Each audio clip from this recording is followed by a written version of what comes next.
Hi everyone, it's Helen from Heritage Organic Seeds, and today we're going to start the sow along for our January subscription box. So first on the list of seeds to sow is our aubergines. So the variety that we've got in the box is aubergine long purple, which is going to produce lots of nice slender purple fruits that we can enjoy later on towards the end of the summer.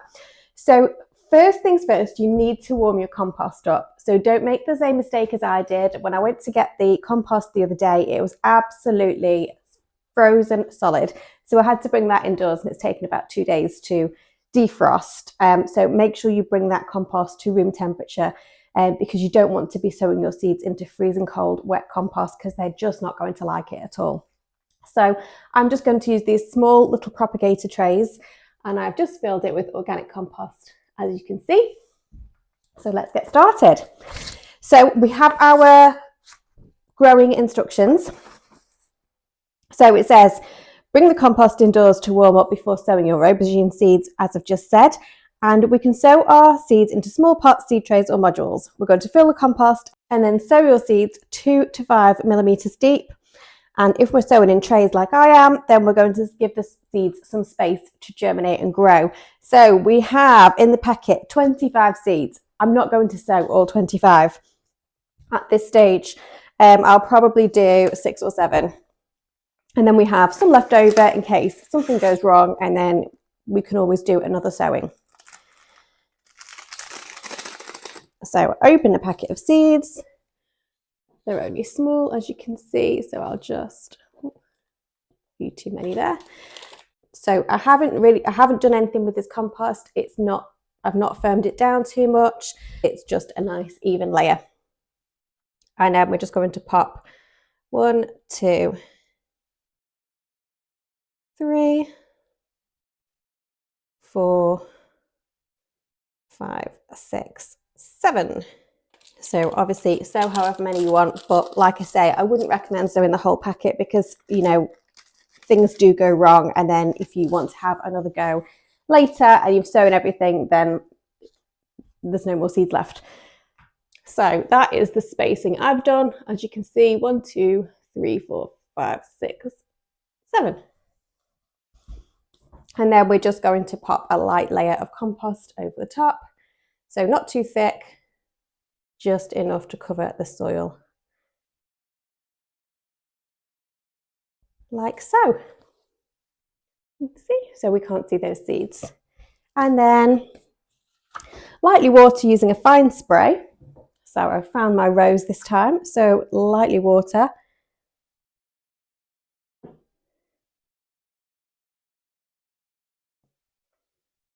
There we go. And then pop the little plant label on. It's always useful to write the date that you've sown your seeds, just for reference.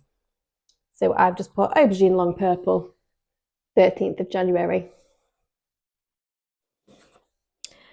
Place a propagator lid over the tray or pop the tray into a clear bag to keep heat and moisture in whilst the seeds germinate. So I am going to use this little propagator lid, and then like that. And all that does is create like a greenhouse effect. So it keeps the moisture in, keeps the heat in.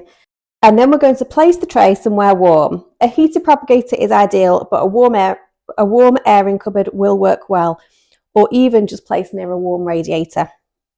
Heat is necessary for the seeds to germinate.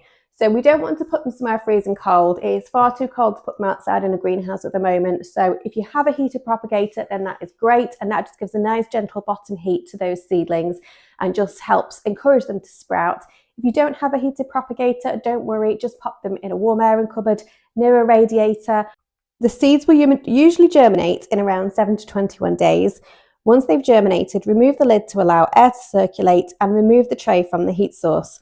Then place the tray in the brightest spot that you have.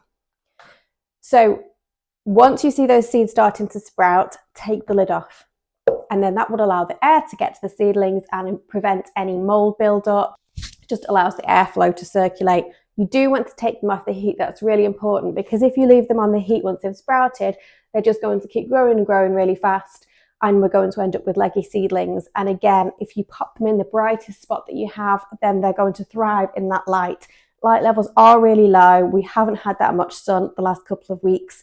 So that if you have a south-facing window, that would be brilliant. But just the brightest window ledge that you have, do take care to protect any furniture though or paintwork. So what I tend to do is pop them into like a little glass dish or on top of a plate and then put them onto the window ledge just to protect that paintwork from any moisture that might seep through the bottom. So we're going to grow the seedlings on so that they can develop their root system, and we are going to keep them watered during this time. So central heating systems will quickly dry the soil out, so do make sure that the soil remains moist but not soaking wet. When the seedlings have developed some true leaves, we can carefully prick them out and transplant them into small pots, which is another reason why we don't want to soak the whole packet of seeds, because then you'll end up with 25 pots that you need to keep indoors until the weather warms up, which is just going to quickly get overwhelming. I'll do another video on transplanting the seedlings into the pots, but if you get there before I do, there is already a video that I did about pricking out lettuces, and the whole process is very, very similar. So you can always refer to that if you are ahead of me.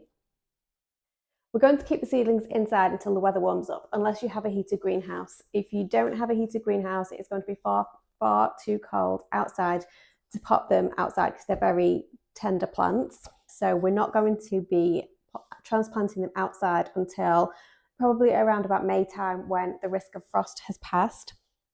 So during the time that they're inside, if they start to outgrow their pots, we're just going to have to keep potting them on into a slightly larger pot. Your seedlings will be ready to plant out when the risk of frost has passed and the overnight temperatures are consistently above 10 degrees. That's usually around May time for us up in Cheshire. And when we plant them out, we'll be planting them out about 60 centimetres apart if we're doing them in the ground. But if you have a greenhouse, that would be ideal, as that will just help keep that heat and moisture, which these plants absolutely thrive on. So that was the start of the sow-a-long for the aubergines. I hope you enjoyed this video, but please feel free to reach out if you have any questions at all.